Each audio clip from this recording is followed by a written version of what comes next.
And Brian Broaddus got a Crown Global Media hoodie on. Look at your boy, Brian Broaddus. Look at your boy.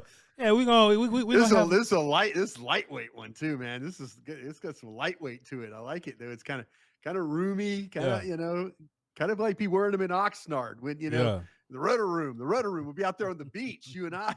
Brian Broaddus. We got vests and we got all this stuff. Brian Broaddus is not playing about his branding, ladies and gentlemen. Be on the lookout. There'll be a store where you can show up and support. Give us a little time on that. Give us about a month or something.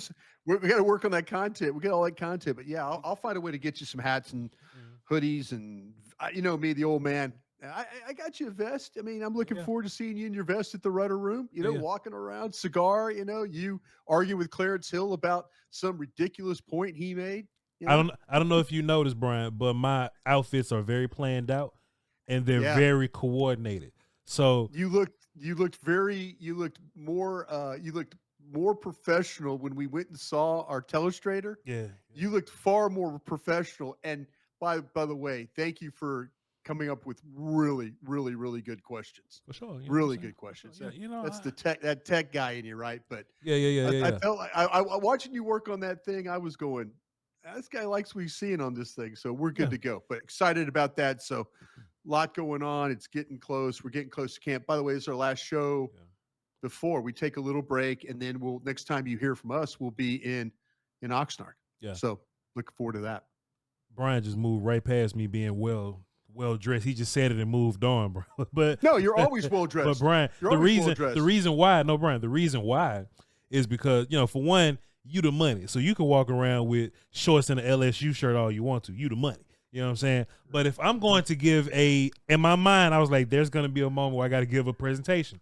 If I'm going to give a presentation, bro, I got to be somebody to look at. And lo and behold, we had a damn presentation.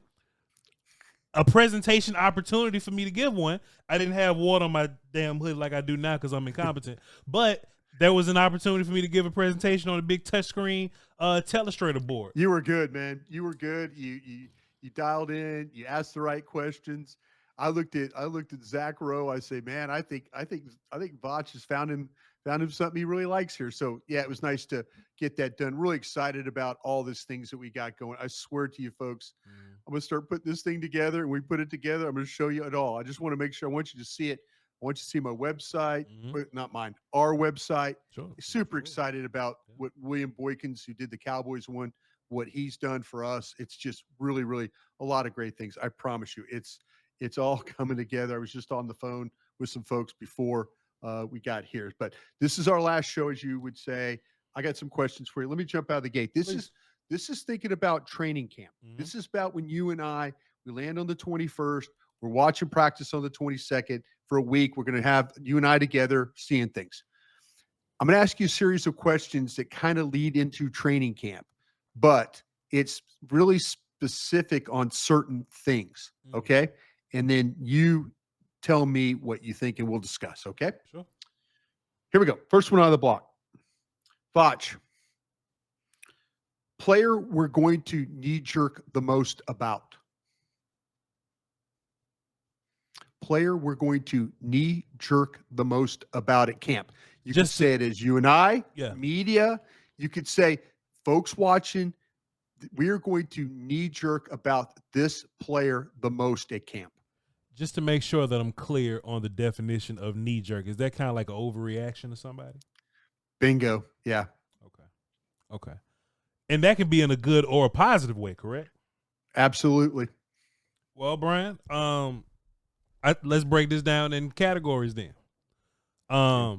Let's start with Cowboy fans. I'm gonna cover everybody. Let's start with Cowboy fans. There are some Cowboy fans that dislike Dak Prescott and they just looking for a savior. I think Joe Milton may be the most impressive looking backup quarterback we've had here in a long time since Dak Prescott, Brian Broaddus. And I think Joe Milton, Brian, you know how highlight culture is. You know how you know how it is on social media and Twitter. We don't get context. We don't get 50 plays. We get some highlights here or there. John Machota, Nick Harris, and them, they gonna give us some fantastic angles, and there's gonna be a squad type rep where like the first team mixed in with the third and the second, and Joe Milton's gonna throw a beautiful pass downfield to George Pickens, and everybody is not gonna have the context of him maybe struggling to stay on time or missing a read or overthrowing a slant. But there's going to be a practice where Joe Milton throws a ridiculous deep ball to George Pickens, and that's going to make national television, Brian Broaddus. Yeah. Because these Cowboy clips don't just stay in the family. They don't just stay in the family. If Trey Diggs cussed Dak out because they're being competitive and that's their thing, it's on ESPN. Is there a problem here? Somebody give up a big play, it's gonna be on ESPN. Dak Prescott throws some interceptions at practice. Yeah. They talk about it. NFL Network's got all the clips. Let Joe Milton mess around and get a real good highlight. And he's easy to get a highlight of him throwing a ridiculous pass. We may not be the ones overhyping it, but for the sake of media, views, getting the attention and the word out, the video is going to come out. People are going to see it. People are going to react a certain way to it. And all of a sudden, there's going to be a fake quarterback battle going on, Brian Broaddus. I bet you. Fake quarterback battle? A fake Dak Prescott ain't going nowhere. Dak Prescott is going to, in terms of consistency, Dak Prescott is going to smoke Joe Milton in terms of consistency. The job is Dak's to lose. Right. If Dak go out there looking crazy, then of course. But I don't anticipate Dak going out there looking crazy because he typically doesn't. No, he really doesn't. Can I interest you in Sam Williams? Sure. I was going to talk about him next, or his group. I was going to talk about pass rushers next. Yeah. You know, there's we talked about this a couple of days ago. The balance of analysis when we talk about somebody winning versus somebody getting whooped. Like, how many reps does it take to win? I think Sam and Donovan Ezeraku. And you're going to battle this thing is what you're going to do. Sam, Donovan, and Dante Fowler. Oh, okay. Those three guys, right? What's that conversation going to look like? I think if Donovan goes out there and looks really good, I think maybe people are going to turn on Dante a little bit when you shouldn't, because you need all three, especially if we don't know if Mike is going to be practicing or not, right? Right. What if Sam goes out there? And we don't get the context that maybe Sam didn't do great on a rundown. Maybe Sam, instead of containing, staying square, and squeezing, Sam runs upfield on the counter and gets hit in the side or something. But Brian Broaddus, Sam went out there, beat the hell out of Terrence Steele one play, and got a sack. And now we get to talk about Sam being a part of the party. I think there's a misconception. People think I hate Sam Williams. I don't hate Sam Williams. I just identify a very competitive room. Yeah. I can identify a room, these four pass rushers, Brian, where one's about to be the highest paid non-quarterback. One is a double-digit sack guy from last year who just got some new money. One's a second overall pick. One's a second-round pick, Brian. Yeah. Sam ain't got none of those things under his belt. Sam ain't even got a 9-sack season, 8-sack, 7-sack season under his belt. Donovan Ezeraku doesn't either. He's a second-round pick. So people think I'm hating on Sam. Sam just happened to be the fourth guy in this exchange. Right. So I do think if Sam does something positive, I think people are going to knee-jerk that a little bit. Just like Ezekiel Elliott getting a wide-open touchdown versus Cleveland. The first game of the week, Zach Martin killed somebody and Zeke walked in for the easiest touchdown of his life. And everybody come find me. Oh, Voch, Zeke's back. Where them fans at? Zeke back, Voch. And he wasn't. I think it's easy to knee-jerk Sam if he goes out there and does something great. That's why it's up to me and you, Brian, to get as much context as we possibly can. Because I'll make a tweet, be like, hey, man, that sack was cool, but Sam was really good in the run game today. Right. That's our job. Right. So, yeah. Right. No, I agree with that. Are we going to knee-jerk Tyler Booker? Hell yeah, bro. I'm about to hype the hell out of Tyler Booker, bro. You already know me. Tyler Booker's my guy too. And look, whenever he look good, I look good. Boy, Tyler Booker can look terrible all day. How you gonna balance that? How are you gonna balance, because you're gonna be down there. You're gonna be down there in the middle of all that. You're gonna be down there in the middle of all that. Try not to spill it all over yourself this time, my brother. I apologize, Paul. So it's my thing here about Booker, right?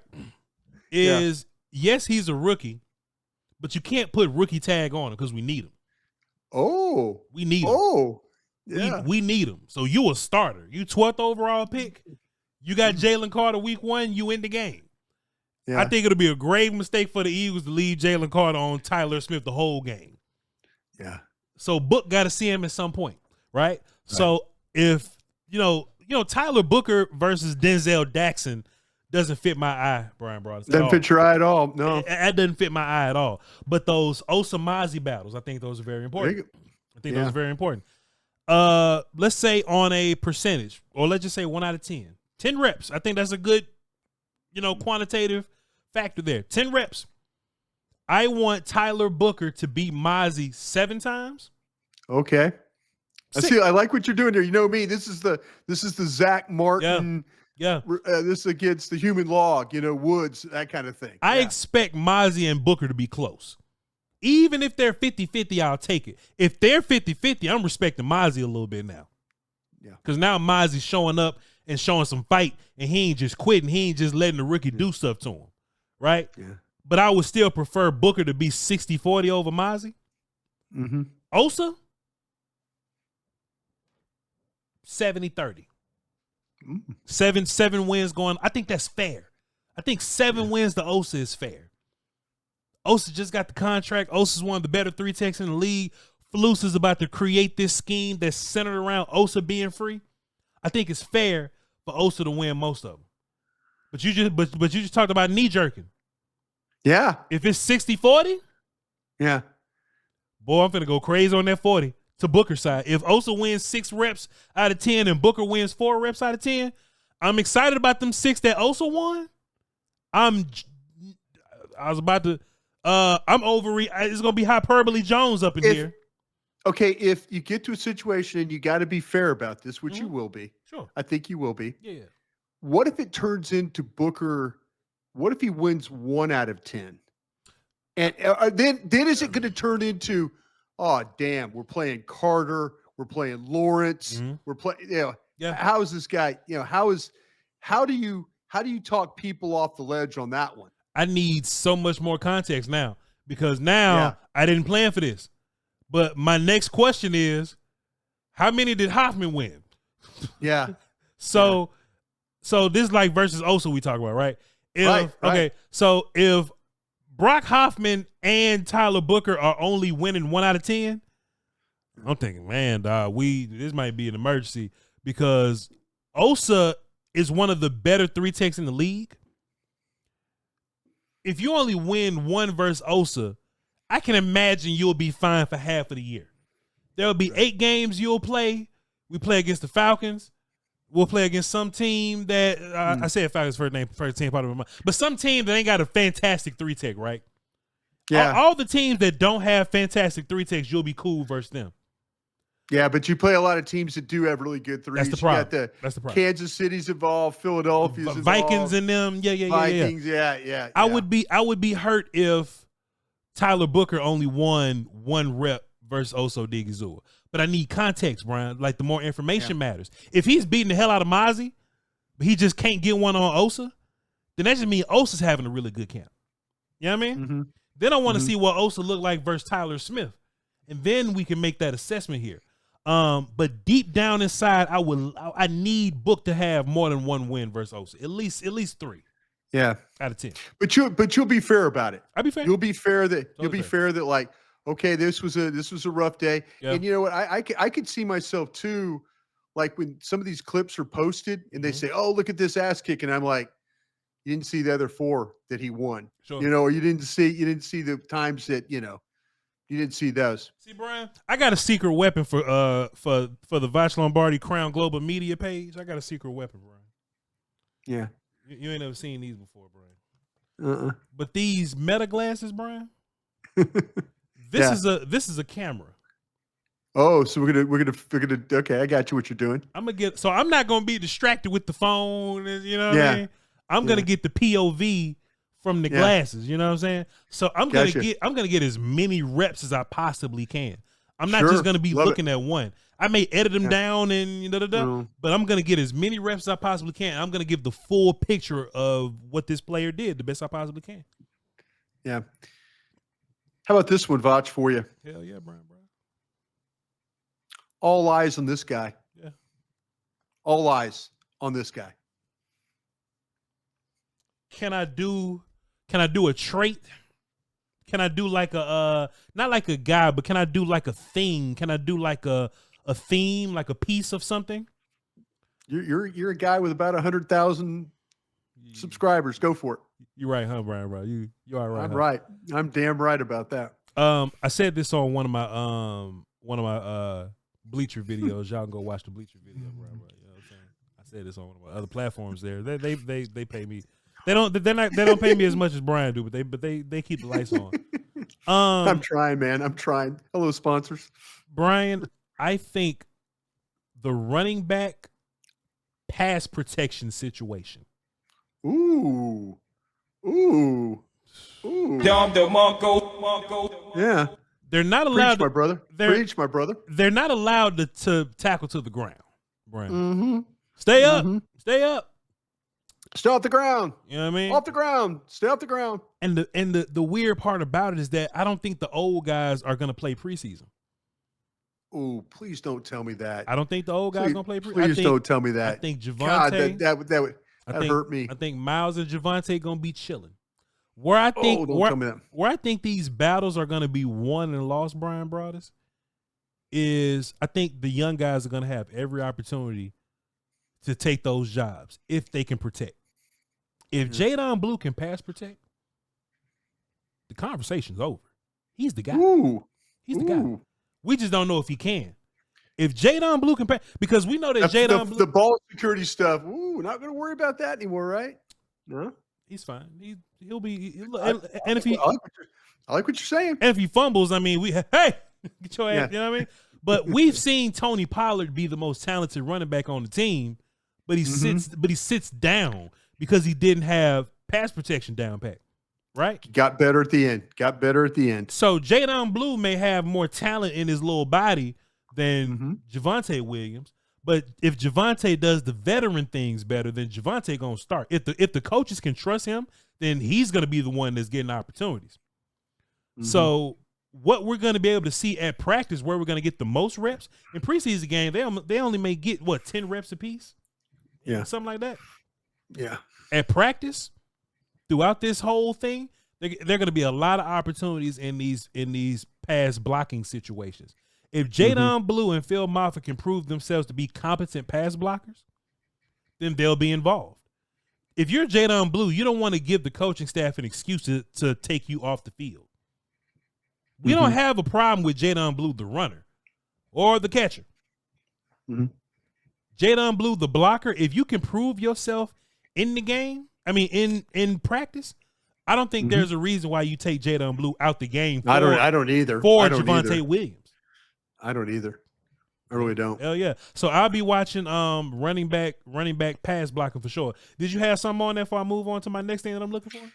No, go ahead. No, I like the fact you turned it into traits things instead of just saying, hey, I'm going to look at one guy. You know, I like, listen, give me the group and tell me if you're right. If Blue shows the ability to set square and not get thrown off and give it a good pop, stay with him, sustain, that's going to go a long way to helping him. Yeah. Cause that is the contact that they'll allow. But another thing that I'm looking for, I gave you one on offense. I'll give you one on defense, Brian. We just talked about these edge rushers. We just had a conversation about those guys. Here's my stance on this. I'm looking for every opportunity to cut Peyton Turner. Okay, listen to what I'm saying here.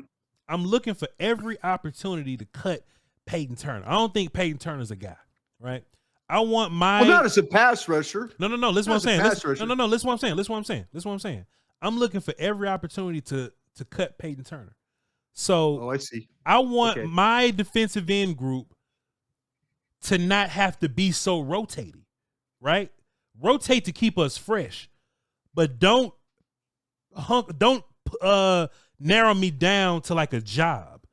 Because now what's going to happen is, if Tank Lawrence on the field, he won't get pressure. Or if Dante's on the field, he won't stop the run well, right? Don't narrow me down. I want to get as much balance out of these guys as I possibly can, and that'll help me out when I'm roster building. So earlier in the offseason campaign, me and you just breaking this thing down, we talked about your pass rushy guys, we talked about your run defense guys. I want to see, can Dante Fowler be a good run defender for us? I want to see, can Donovan Ezeraku be good to competent run defenders for us? Mike is not coming off the field unless he's tired. But on that same note, has Marshawn Nealon developed his pass rush stuff? Talk to me about Marshawn Nealon then. So Marshawn Nealon is a guy right now that's hunkered down into this role, and in some pass rushing downs, you would take him off the field. Marshawn's a second round pick. You don't really want that from him. You want Marshawn Nealon to be on the field all the time, right? You want your future to be some combination of Marshawn Nealon, Donovan Ezeraku, and Michael Parsons somewhere on the field for the most part. That's what you want your future to look like, because that's your first and your 2 second round picks. You know what I mean? So instead of having to rely on Peyton Turner, some outside guy that's not going to be here in the future, Peyton ain't going to be here for a long time. Instead of having to rely on him to be some rundown guy for you, I just want to make my group of 5 as better rundown players, as ambiguous as possible. I want to see Marshawn Nealon's development as a pass rusher, and I want to see what Donovan, Dante, and Sam have as run defenders. That's what I want to look at from them. That's what my eyes are on with them. Well, that's good stuff, my friend. I'm going crazy on. Going crazy, Brian, bro. Come on, man. You must know you must know you're gonna have a few days off. That I actually was nice enough to give you a few days off. You know, Brian, when I don't have to come up with a topic, I have a lot to say. I'm happy to wind you up. When I don't look, because you ain't got to talk much. But if you give me something, I agree with you. You know me. I will say this though. I do feel like I kind of feel like Peyton Turner's going to give you something. Sure. I do feel like he's not going to give you any pass rush.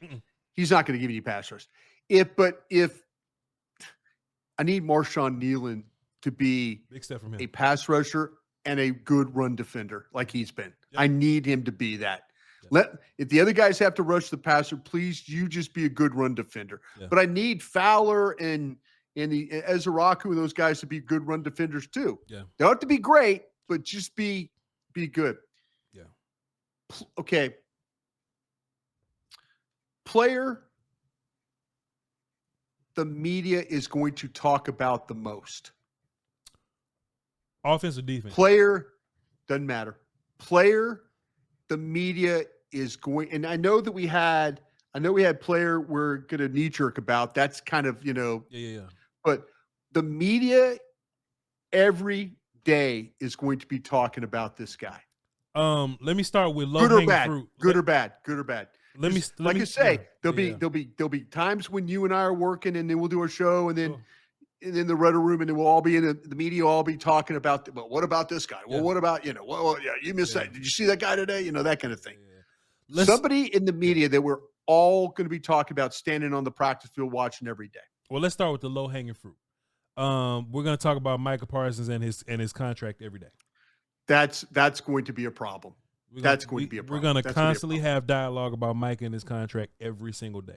It's unfortunate. Every single day. We would love to have his money taken care of, and him day one out there with getting ready. We would love to have that, but the game will be the game, Brian. I think we're going to talk about Pickens every day, because Pickens is the shiny new toy. Pickens is the guy that he's going to get a lot more attention, when normally it's just Lamb out here. But now it's going to be a combination of Pickens and Lamb. But Pickens is the new girl, so of course we're going to be leaning towards the new girl. I just mentioned Jadon Blue earlier, but I think Jadon Blue, he's the juice guy. He's going to be the quick, speedy, fasty guy, right? So of course, him being the athlete that he is, and us not really having a bunch of juice on offense in general, I think just us using our eyes, we're going to be looking at Jadon Blue more. I mean, think about last year and the year before. There was always a bunch of conversation around Brandon Cooks. Hey man, Brandon Cooks still run. Brandon Cooks fast out there. He can fly.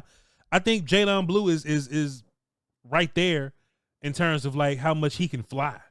And Cooks was an old man, and Jadon Blue got fresh legs. He fresh out the pack. You know what I'm saying? Running fast. So of course we're gonna be talking about him and the rookies and all that. Me personally, I'm talking about O-line and D-line every single day. Sure. I'm tracking the trenches because I think that's how Schottenheimer wants to win. So I got eyes on all of my question mark players. So Tyler Guyton, I watch him every single day. And we're going to be discussing Tyler Guyton every day. If Tyler Guyton, when Micah gets his money, if Tyler Guyton go out there and has another I just whoop Micah all day practice, we're going to talk about that all day. We're going to talk about that all day. If Tyler Booker goes out there and whoop up on Osa all day, hey, we're gonna be talking about Book all day. Yeah, Brian Broaddus. But those are kind of like the low hanging fruits. If I can bring some nuance to the party, I think we're gonna be talking a bunch about how different the Clayton Adams Schottenheimer offense is from Mike McCarthy's offense. I think we're gonna see some things consistently from the offense this year and this offseason that are going to be totally different than what Mike McCarthy brought to the party, because we're so used to those dragon concepts, slant flats, hitches and slants. You know what I mean? We're so accustomed to that. I think it's about to be a lot of motion. I think it's about to be a lot of finding holes in the defense. I think it's going to be a lot of manipulation, a lot of trickery, a lot of moving guys around. You made an observation at the last OTA practice you went to, or the minicamp practice you went to. You were talking about the idea of them moving Pickens around. You know? Pickens ain't just going to be a full-time X guy for you. No. Pickens is going to move around, and they're going to play with the leverage of the field with Pickens and Lamb. That ain't something that we necessarily saw. We just saw everybody kind of running at the same level. Why is leverage important, in case y'all watching or whatever, right? If you watching Mike McCarthy's offense and everybody's kind of running four slants at the same level of the field, what that means is the defense as a whole can kind of sit at that level and not have to respect you deep.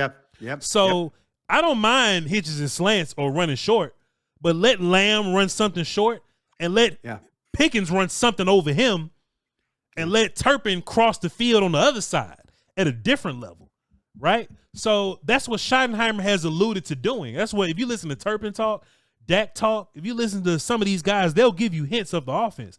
Pickens even said one time, there are certain plays that we run at certain tempos. Yeah. Right? I just have a feeling that this offense is going to have a lot more depth to it. So I think that's what, if we in the rudder room kicking and chilling, I think that's what we're going to be talking about the most, Brian.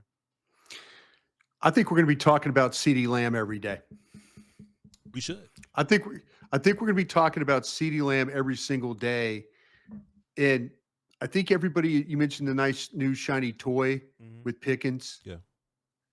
I think CeeDee Lamb, and I say this in a good way, I think he sees that, okay, people are going to be looking at Pickens. They're going to be, oh, Machota got another, oh, look at Pickens, Pickens, all that stuff. I think CeeDee Lamb, the competitive side of him, in a good way. I'm one of them. I'm one of them, Brian. I'm one of them. Yeah. I think CeeDee Lamb in a good way. Yeah. He is going to every day do something that we're going to go, man, it was a good play by Pickens. But wait a minute. Did you see in that 7-on-7? See what Lamb did? See what Lamb did in that goal line period? Yeah. I think every day we're going to be talking about, I'll give you another guy we're going to be talking about every day. I think every day we're going to be talking about Cooper Beebe. Oh, yeah. Oh, all right, Brian. Yeah, I think every day we are going to be talking about, like, they ran the ball. Boy, point of attack block. Oh, look who got out on the screen. Right behind him. Look who made that cutoff block. Oh, the goal line. Look what the push that they got right there. You know, like, look at the clip. Look at, Machota or our guys. Look at the videos that they're showing. Yeah. Every day we're going to talk about Cooper Beebe. And some days, but I think it's going to be, the majority of the time, like at Lamb, I think the majority of the Cooper Beebe and the Lamb conversations is all going to be, look at that. Look, boy, people are focusing on Booker. People are focusing on Smith. I think we're going to be talking about Cooper Beebe in a way of like Dallas has got a second-year center that this running game appears like it's going to work because of this. And I think it's going to start with that center. I think every day we're going to be talking about him. I think every day we're going to be talking about Elam, the corner. Yeah. And I think it's going to be, if it's eyes on guy, I think Elam, these corners, somebody's got to step up. But I think we're every day because every time there was a media availability practice, Elam got mentioned. People are interested right now because we don't know what's going to happen with Diggs. We think that Ravel will be on the practice field. I know people were tweeting out, well, mid-season. No, they're going to put him, he's going to get 100% and he's going to practice his training camp. Yeah. Mark my words. He'll do that. But I think that every day we are going to talk about Elam. And it might be good and bad, or it might be just all bad, or it might be all good. But I think the media every day is going to say something about him. Yeah. But and because I think that, to me, him, BB, Lamb, these guys are going to need to be those dudes, as you like to say. Yeah. Those guys, they really do. You really said something to me when you was talking about BB and them. If we go out there and that interior is dominating the run game, and look, let me just say this. When we were talking about Osa and Booker, I can't lie. In my mind, I was thinking like pass reps, right? Like if we having a competitive period. Oh, but if we're talking about team period, 9-on-7s, that kind of stuff. We talking about some run game stuff, man. If our D-line getting pushed around for real, I might start jumping and hollering and screaming over in the media section, bro. They're gonna have to call security out on me. If we seeing those combo duo blocks and they working up to the linebackers and it's working off like a hitch, just like you said, the running back right off of BB's hip, you know what I'm saying? And Booker then move some people here and there. Tyler Smith gonna do his thing, of course. If the run game's looking real good and it's starting with the center, and BB done got big over the offseason, you know what I'm saying? Because he ain't in his rookie body no more. Yeah. Oh, that'll be fascinating TV, Brian Bryce. See, this is the thing too, and you talk about the context of practice, because if there is some really good reps, one way or another, good reps offense, good reps defense, there's always that, oh, damn it, we can't stop the run. Yeah. Geez, they're gonna have to. Mozzie's back to his old stuff. Look, we gave Osa all that money. He can't play the run. These damn linebackers. Broaddus told us that Murray's a guy, Sanborn's a guy. None of them. There's going to be some reps at training camp where, and you always hope in a practice, and especially when you're working against each other, there's a good and a bad. You're hoping that, you don't need a practice where offense is just completely kicking the defense's ass, right? Or the defense is completely kicking the offense's ass. Right. You need those 2 or 3 plays where big play. Oh, big play to Lamb, big play to Pickens. Oh, look, Bland knocked the ball down. Yeah. Oh, look, the safety got over the top and knocked the ball down. Oh, look, linebacker got in the way and knocked the ball away. Yeah. That's what you need. But just, folks, as you're watching it, I think Cowboy fans know this. Don't jump off the ledge because the offense has a good day. Right. Or Voch and I are talking about, man, the Cowboys didn't block anybody up front today. Yeah. They could not block. They could not block Fowler. They could not block, Don't ride that roller coaster, but try and find okay, running game looked good today. Oh, look, they threw some balls down the field. Defensive backs made some plays. Yeah. Oh, look, take that approach, because you will lose your damn mind if you're sitting there like, oh, I told you, running game is going to be awful. Hell, maybe Dallas is going to be one of these teams that can run the ball. Maybe they can with the 3 inside guys and the 2 athletes at tackle. Maybe the tight ends have improved. Maybe these backs are going to surprise us. Maybe like Voch is telling you that Blue is going to be an emerging guy. Don't jump off the ledge every day because of reports. Yeah. But I think we have to report, like we say, the good and the bad. But I'm going to be like, okay, good day running the football. Oh, wait, goal line period wasn't good. I think that's what you have to kind of take from all this. But I think we're going to be talking about, like I said, BB, Lamb, Elam. Every day they're going to be incorporated into, and that's not to take away from Pickens and others, but I think CeeDee Lamb is going to have a hell of a camp. Yeah. Because I think everybody believes that George Pickens is the savior. Yeah. And Lamb is going to take that in a good way, sure, personally, and say, that guy over there is a good player. You guys are absolutely right about that. Watch what I'm about to do. Yeah, you ain't wrong. Yeah. You ain't wrong at all. Yeah. Yeah. All right, cool. That's all you got? You ain't got one more for him? I thought you had 4 over there. That was 4? My fourth one. Okay. I want all your questions. You want them all? Nah. Just give me this last one. I'll come up with some more. You know I will. We've been talking. Go ahead, give me one more. Most watched position at practice.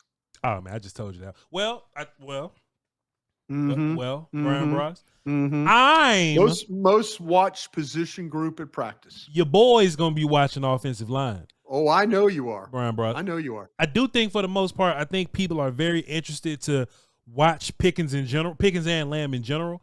But I really think that wide receiver 3 and 4 is going to be interesting.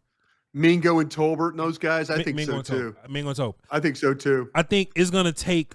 Real quick. I think every day we might be talking about who the third wide receiver is. So Brian, whoever has that day, I think in the media we're going to be at the Rudder Room, cigar in hand, and talking about, hey, today Mingo made a jump. Yep. Today Tolbert made a jump. Yep. Do you see what Flournoy did? You know, that I think that third wide receiver group is going to be a very talked about in the media. I think the battle for wide receiver 3 is going to take a long time.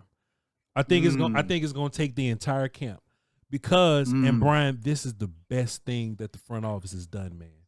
This is the best thing that the front office has done because prior to Pickens getting here, if we were in 11 personnel, Tolbert and Mingo are the guy.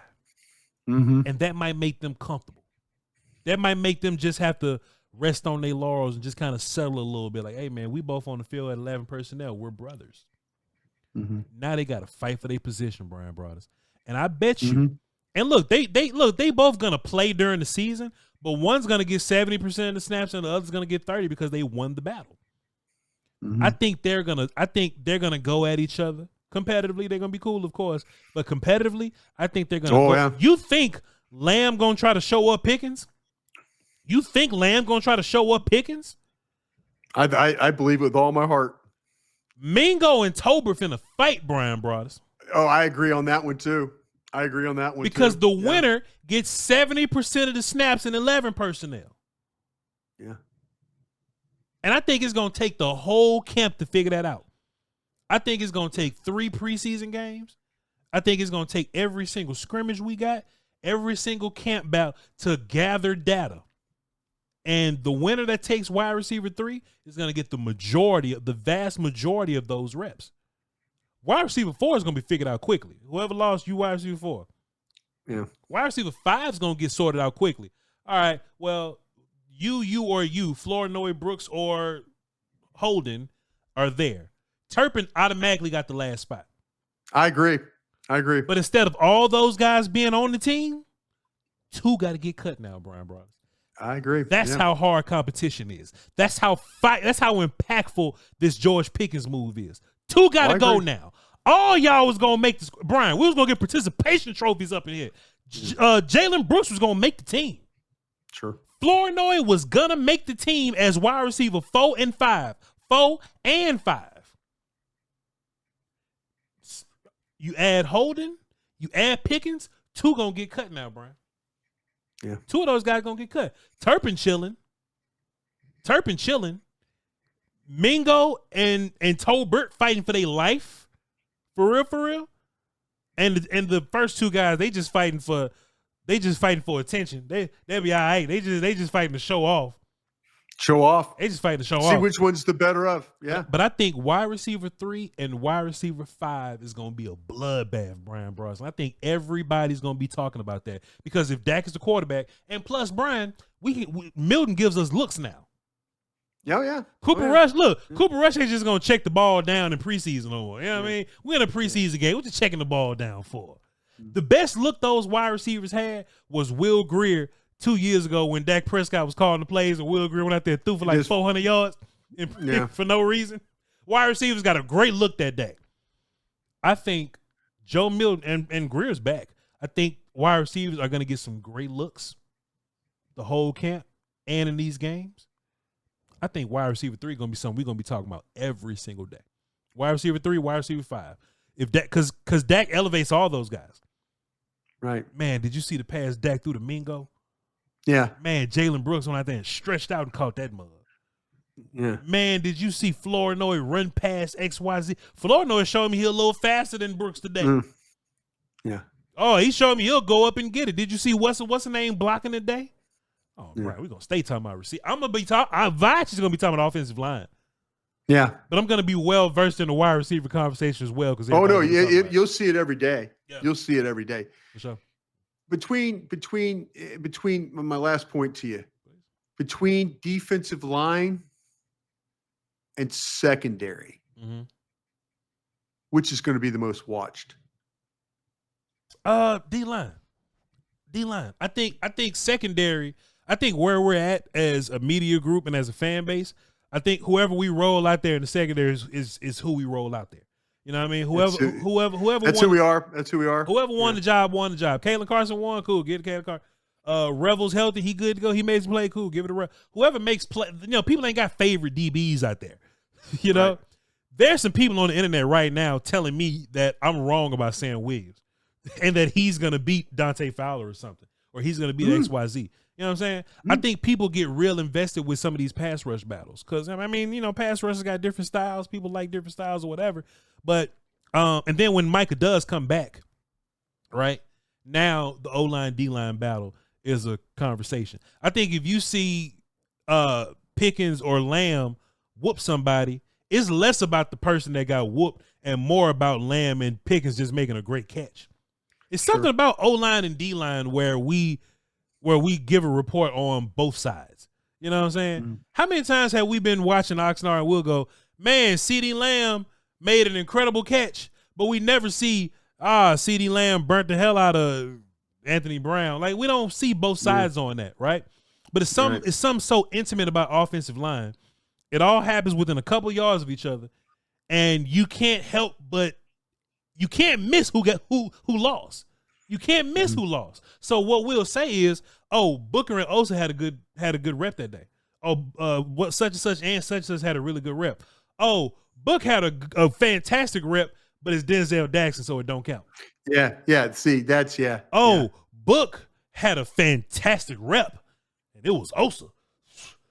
You know what I mean? So you on offense and defense, you need both sides to properly make the analysis. You know what I mean? Right. I think on defense, if you caught the pick, you caught the pick. You know what I mean? Shamar James caught the pick, you caught the pick. Kyrie Elam making all the plays. How about this? Kyrie Elam make the plays. We don't always recall who he made the plays on. It was probably Lamb one time. Oh yeah, the practice I watched on a Wednesday was they tried to isolate him with Lamb, and he ran with him. So, yeah. You know what I'm saying? Those are the kinds of plays that get noticed. Yeah. Like in practice, you're like, whoa, wait a minute. Yeah. They put the tight end wide to try and create space, and they try and create Elam with Lamb one-on-one. Yeah. Oh, look, Elam running with him. Sure. You know? Yeah. Sure. But it's just O-line, D-line partner matters. Like, Tyler Guyton's not going to get credit for beating Luigi Villain. He won't. He just won't get credit for that. But if it's Sam, even if it's Donovan Ezraku, if it's Dante, you can get credit for that.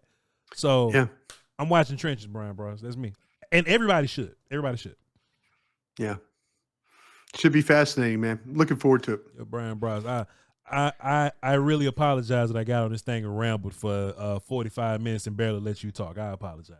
My bad. No, man, you did me a huge favor. I just got done doing 5 hours of radio. Hey, and, by the way, good morning to everybody. I know it's posted in the morning and stuff, so good morning to you. But yeah, I'm looking forward to it, my friend. I really, really am looking forward to it. I'm going to spend this next week working on our projects and getting ready for camp. But I cannot wait to stand on that field there in Oxnard and really just spend a lot of time digging in and trying to educate our fans the best we can. Because we'll do a good job with that. But I look forward to it. But enjoy your times off, man. Seriously, enjoy your time off. Yeah. I'll see you on a Monday night flight to Los Angeles. Okay. Hey man, give me all the information. And we will not have another break till this time next year. So yeah. Oh, I was trying to explain to somebody today how it works for us.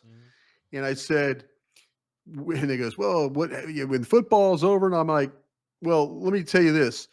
When I start on July 21st, it doesn't end until the Saturday of the NFL draft. That's my year.